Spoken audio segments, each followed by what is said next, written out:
Pang rewilta guys, dahil hindi sumayad sa lupa guys yung balik guys. Yan guys oh. Yung puno, yan. Umikot. Balikan, paangat. Angat na angat siya guys. Mataas yung puno na yan guys. Yung ipil-ipil. Yan. Yan ay isang pangnegosyo guys. Hindi yan rewilta guys. Kaya ang rewilta guys, bubaba, sumayad sa lupa. Huwag kayo magpaniwala na lahat ng balikan ay pampaswerte. Pag hindi sumayad sa lupa guys, yan, pwede yan. Angat na angat at nagiging cross pa siya dyan. Oh, cross yan.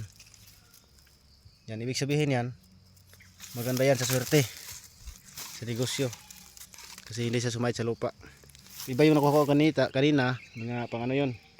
Pang rebuilta yung iba kasi sumayad sa lupa. Ito may nakuha tayo na hindi pang rebuilta. Pang negosyo lang, ayan oh. At crossan din.